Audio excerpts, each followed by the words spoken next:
Olá, o tema de hoje do Estúdio News é desextinção de espécies.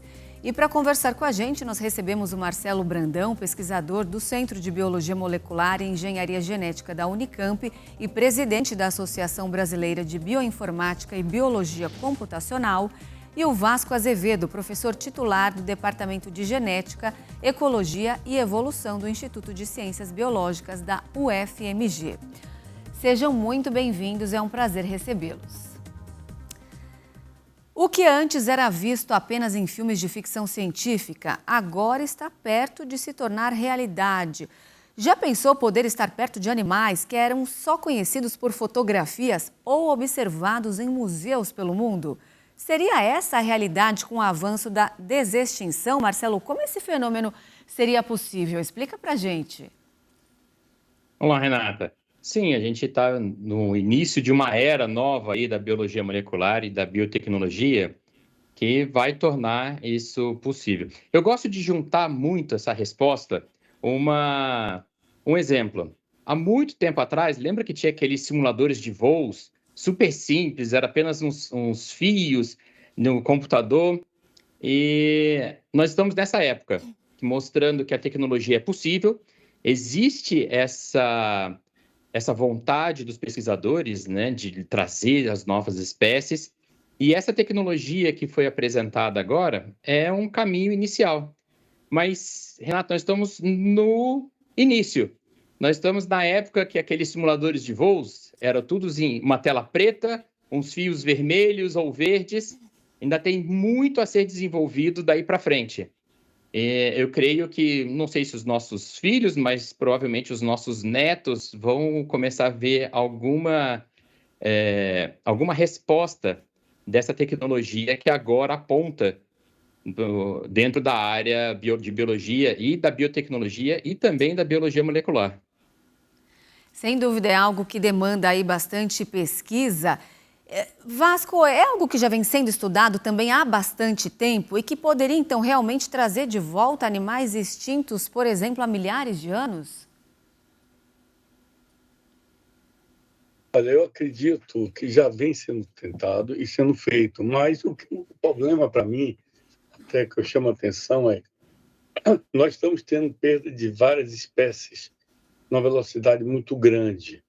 Nós estamos, como Marcela da área também ele sabe, de agricultura, nós perdemos e mantivemos algumas espécies só. Então, e tem toda a Amazônia que a gente nem catalogou tudo. A minha pergunta é, se você traz um elemento de volta, a gente vai ter que ter muito cuidado ecologicamente, colocar ele no ambiente, porque ele pode destruir outros, como vem acontecendo às vezes com a tilápia e com outros animais que invadem o ecossistema e destroem eles. Então, qualquer animal extinto há milênios vai ter que ter um cuidado muito grande para ser colocado, voltar à vida, porque ele pode desequilibrar todo o ecossistema. E uma outra coisa que eu levanto aqui para vocês é, nós temos agora arara azul, nós tivemos muito mais próximos, né? O mico-leão da cara dourada, que está sendo preservado, mas o grande problema vai ser para animais de zoológico ou vai ter algum apelo zootécnico, biotecnológico, para medicamentos, para drogas, para, por exemplo, como diz o elefante, ele não tem câncer, a gente pode estudar isso e ver quais são os genes que estão aí. Então, eu sou veterinário, Marcelo é agrônomo, né? Então, eu penso mais de uma maneira aplicada biotecnologicamente. O que é que nós vamos usar esses animais? Trazer por trazer essa de volta à vida, não vejo interesse. Sem dúvida, são muitas questões que surgem, né, a partir dessa ideia. Quase 30% de mais de 138 mil espécies do planeta estão ameaçadas e podem desaparecer. Aí, a desextinção representaria um importante avanço científico, evitando aí com que uma lista crescente de espécies acabasse perdidas, Marcelo? Essa pergunta é excelente, porque ela nos leva a um outro pensamento, né? Nós precisamos também conservar o que a gente tem, né? Seria uma bala de prata a desextinção. Como você mesmo falou, é uma tecnologia muito complexa. Um organismo vivo, ele não é tão simples assim. Você tem diversos sistemas que precisam funcionar em sincronia numa engrenagem muito bem azeitada e funcional. O problema é conseguir fazer isso funcionar. Eu acho que esse trabalho feito pela Colossal foi um primeiro pontapé neste caminho. E sim, eu acho que em alguns pontos o Vasco levantou uma hipótese, um problema muito sério, né? Que é a parte da desextinção de espécies que realmente valem a pena. Então, eu trazer um mamute hoje em dia para colocar ele, seja no norte do Canadá, seja na Ásia, o ecossistema que tem ali, Renata, é muito diferente do que tinha na época do mamute. Então, eu estou gerando um desequilíbrio para tentar salvar um organismo que, como o Vasco falou, é mais zoológico do que o interesse biológico geral, né? E a gente tem outras espécies que seriam interessantes, principalmente a parte de alimentação, voltar à parte de milho. A gente tem essa necessidade de preservar. E é importante, extremamente importante, mas eu acho que seria também a gente começar a usar esses conceitos que foram utilizados, essas técnicas de biologia molecular, ou seja, das edições dos genes, tentar identificar os genomas, para fortalecer a nossa biodiversidade e a proteção da biodiversidade atual. Isso eu acho que vai ser o grande pulo que a gente vai ter. As empresas que conseguirem pegar essa tecnologia e aplicar na atualidade serão empresas que vão despontar muito, tanto no mercado como na parte biológica. Entendi. E agora eu pergunto para vocês, quais são as técnicas utilizadas pelos cientistas na tentativa de reviver, então, espécies perdidas e raras? Vasco, pode responder, por favor. Como você levou a discussão aí grande, como o Marcelo falou, também foi o quê?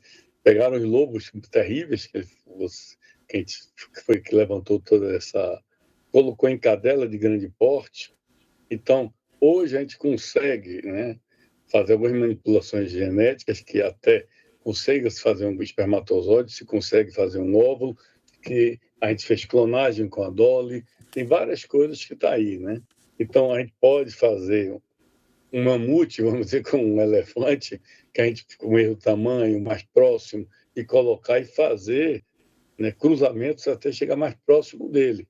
Mas, como o Marcelo falou, a gente ainda está muito longe de fazer um clone de uma célula daquela e conseguir que ela seja realmente idêntica ao animal do passado, né?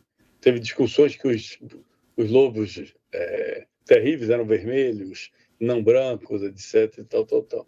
Então, eu acho que existem muitas técnicas. Hoje, a biologia molecular, cada vez mais, a gente consegue fazer síntese de fitas de DNA enormes hoje. A gente consegue fazer clones também. Nós temos muitas técnicas que podem ajudar a chegar perto, tá? E até refazer o gameta, refazer gametas, que vai ser o futuro disso aí, né? Que pode ser, a gente sempre fala, olha, pode ajudar a humanidade, porque a gente pode ter infertilidade no futuro, e como a gente já está tendo isso, diminuição de números de filhos por mulheres na Itália, no Japão, etc., pode ser até que a gente use isso por questão de fertilidade, né? Eu brinco que a Fórmula 1, como o Marcelo falou também aí, né, de voo, a Fórmula 1, na verdade, ela é usada para desenvolver os carros modernos. Se desenvolve, testa um protótipo que leva. Então, para a ciência, a gente tem muitas técnicas bioquímicas, microbiológicas, etc. Agora, eu ainda bato no sentido de que nós só conhecemos 1% da biodiversidade de bactérias e vírus do planeta. Então, a gente está perdendo porque a gente está invadindo e não estamos catalogando isso. A Embrapa, né, Marcelo trabalhou, acho também na Embrapa, sabe disso, tem lugares que tem germoplasma e tem animais que são como o cavalo crioulo, ou então o pantaneiro, e tem bovinos também que estão aí desde a época do descobrimento também, que são mantidos e tudo isso. Tem museus também que fazem uma coletânea de plantas, de sementes, etc. Então, eu acho que o investimento nosso seria para manter essas espécies atuais que estão caindo, na minha opinião, e manter essa biodiversidade por causa de fome. Nós vamos precisar produzir mais alimentos de uma maneira mais resistente, com menos água, com menos estresse hídrico e calor, né, também. Então, a gente precisa trabalhar e ter essa informação genética que a gente consegue através do sequenciamento. Tá certo, entendi. Vocês citaram aqui o lobo terrível, que é um caso que ficou bastante famoso quando a gente fala de desextinção. Eu pergunto para vocês agora, vocês chegaram também até a citar, no que a desextinção se difere da clonagem? Excelente. São coisas biologicamente muito próximas, tecnicamente diferentes. Tá? A clonagem, eu vou pegar um organismo vivo e vou fazer uma fotocópia dele e colocar ele vivo novamente. Isso é a clonagem. Né? Então, ou seja, eu já tenho o meu organismo. Foi o que foi feito com a Dolly. Nós pegamos uma célula daquele organismo, eu desdiferencio, ou seja, eu pego aquela célula que já está super diferenciada, especializada, uso técnicas bioquímicas para trazer ela para uma célula primordial, totalmente desdiferenciada, ou seja, uma célula que pode se transformar em qualquer célula, retiro o material genético dessa célula, eu insiro esse material genético em outra célula, põe no hospedeiro e isso cresce. Isso daí parece que é ficção científica, Renata, mas isso acontece normalmente hoje em dia. Você vê na agricultura, a gente tem clonagem o tempo inteiro. Na parte de gado leiteiro, nós temos clonagem, nós temos um monte de técnicas muito parecidas.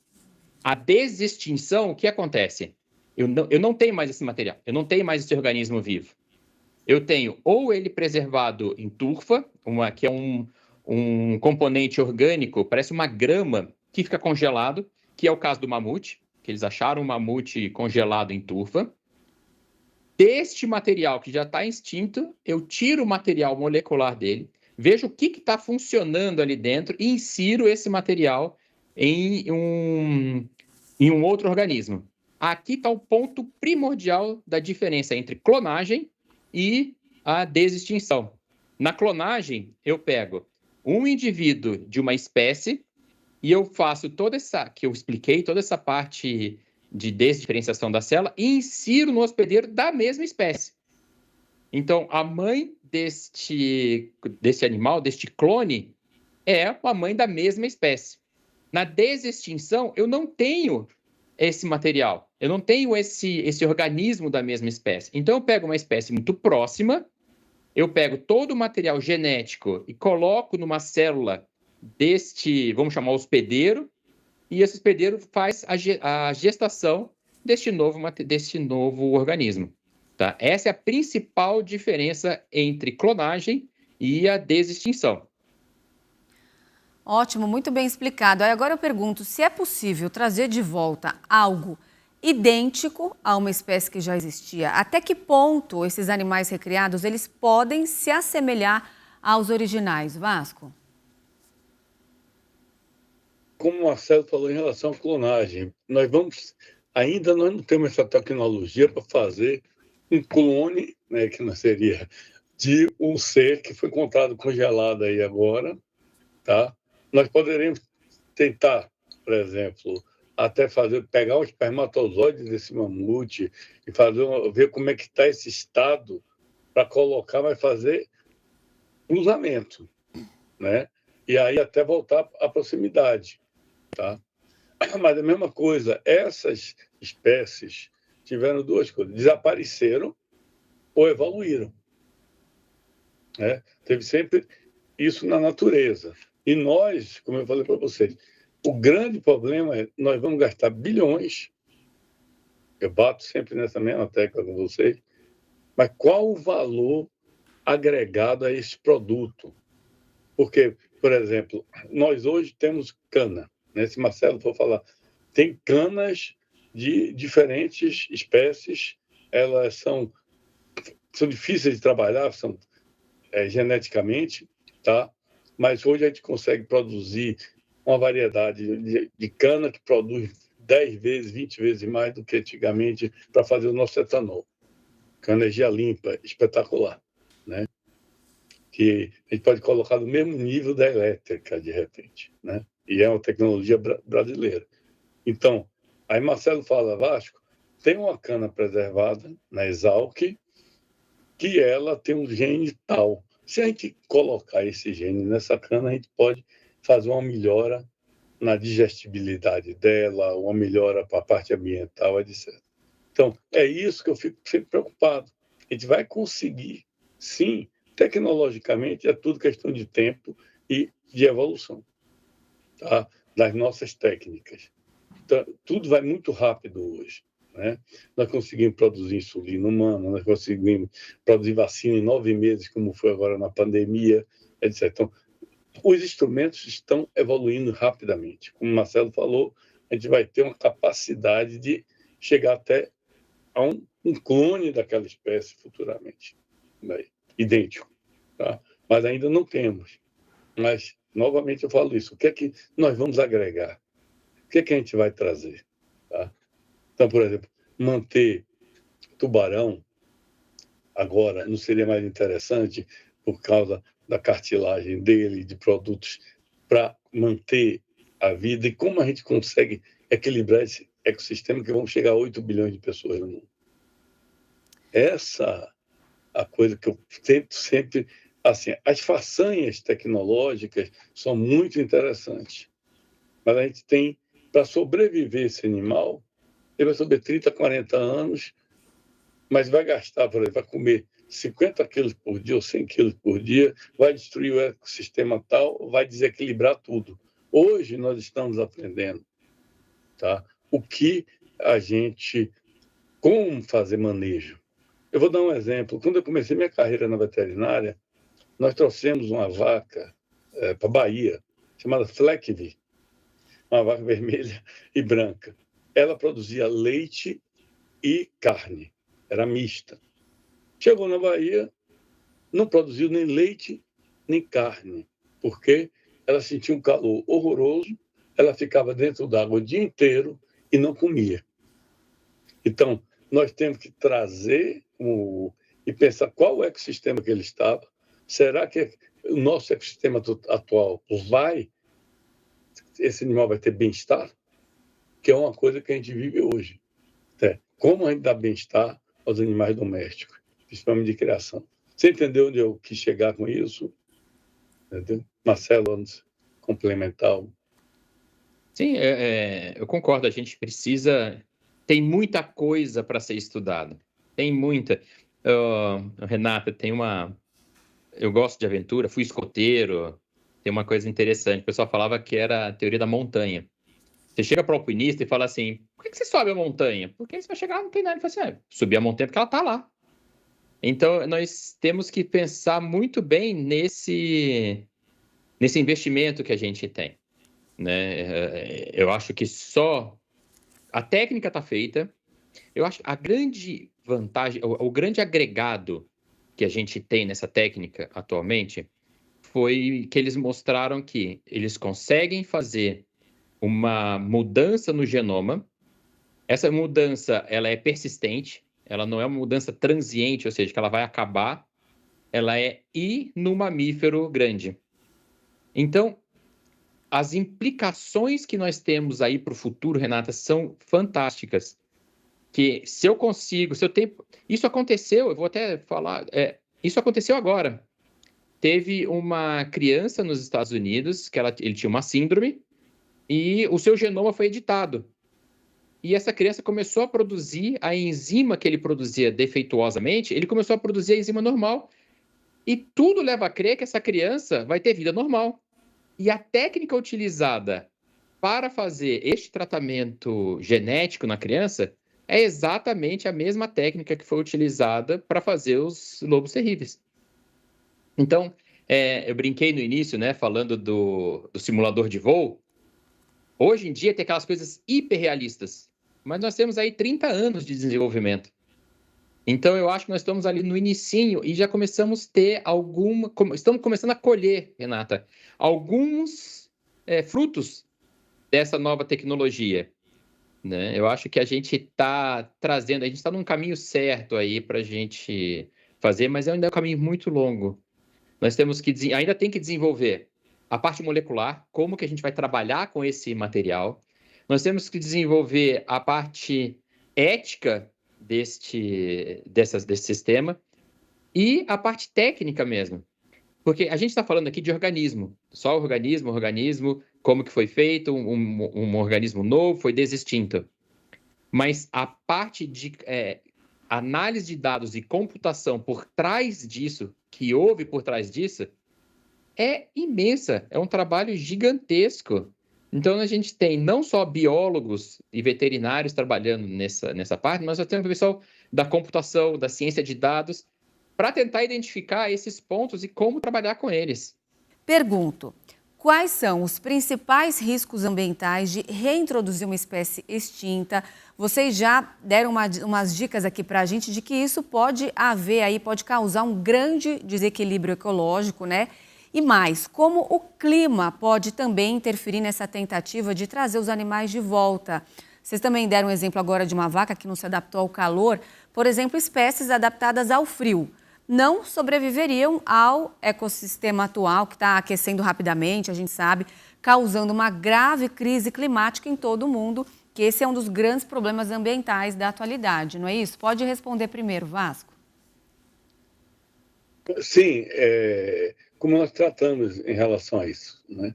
Nós estamos tendo também no Brasil, quando a pessoa vem, turistas, ou então fazem tráfico ilegal, né, de animais e plantas, pode ser um grande problema.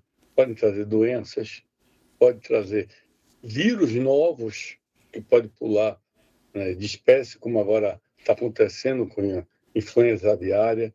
Então, como aconteceu também quando a gente fala de Covid, que acha que houve um salto de espécies também. Então, nós temos que ter... Hoje, o nosso conhecimento nos permite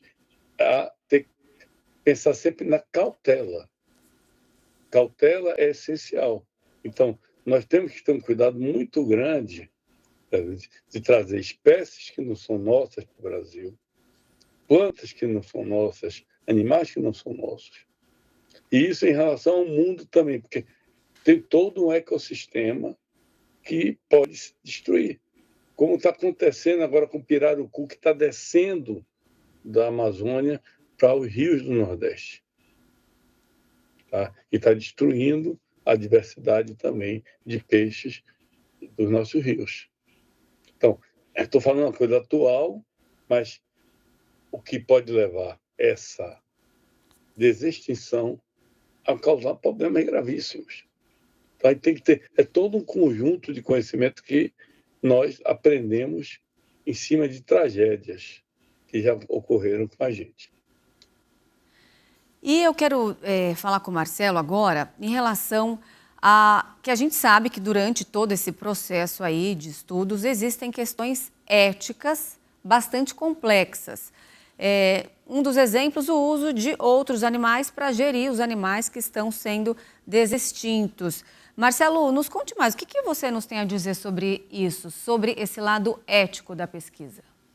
Esse é um problema seríssimo que se vai se apresentar, Renata, porque a partir do momento que você tem valor agregado a qualquer material, isso você começa a ter especulação econômica em cima dele. E esse cuidado em cima do valor econômico de uma vida é muito complexo, porque aquela vida se extinguiu. Eu estou trazendo uma vida nova para cá. Isso é um dos pontos. Outros pontos é a proteção de dados que a gente tem de material que já tem no país. Então, pode começar a biopirataria. Então, eu começo a roubar dados de outros países, a gente pode aumentar esse roubo de fósseis de um país para o outro. A gente está tendo atualmente um movimento de devolução de materiais que foram levados sem autorização de um país para o outro. Em museus estão devolvendo esses materiais. E a gente pode começar a ter uma nova corrida em cima desse daí. Porque aqui, Renato, nós estamos falando de animais grandes, nós estamos falando de mamíferos grandes. Mas nós temos também um outro lado, que são os micro-organismos que estão lá. Você viu agora na Antártida que eles fizeram aquele poço super fundo na Antártida, chegaram até a rocha básica da Antártida, e cheio de micro-organismos lá no fundo, que estavam praticamente fossilizados, congelados. Se você acha algum desses organismos, você consegue identificar um material que é economicamente interessante, você pode começar a colocar esse material no nosso ambiente. Então, veja, nós temos dois problemas aí. Nós estamos revivendo um organismo que a gente não sabe muito sobre a vida dele, a gente não sabe como será essa introdução na vida atual, e nós temos toda a parte de proteção de dados do material dos países. Isso a gente trata um pouco de soberania. Parece um devaneio, assim, parece que a gente está falando... Mas não, isso é uma coisa bem real e bem plausível de se acontecer. Agora, eu pergunto para vocês como esses estudos, todos voltados ao tema da extinção, eles podem colaborar com iniciativas tradicionais de conservação, por exemplo, para ajudar mesmo a colaborar a salvar espécies que estão ameaçadas hoje em dia no nosso planeta. Vasco, Sim, pode falar. Sim, pode e deve, né? Eu acho que o que a tecnologia está aí e que eu acho que a gente tem que manter, por exemplo, nós já conseguimos algumas quase, né, próximo de uma extinção, a gente conseguiu salvar com conservação.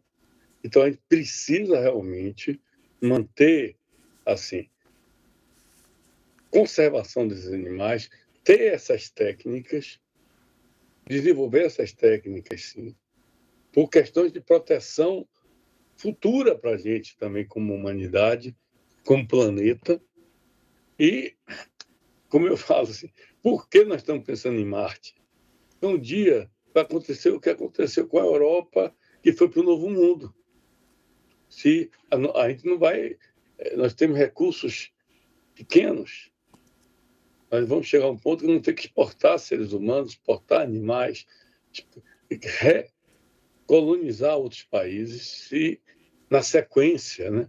Porque tudo tem começo, meio e fim, e tem morte. O planeta nosso um dia vai morrer também.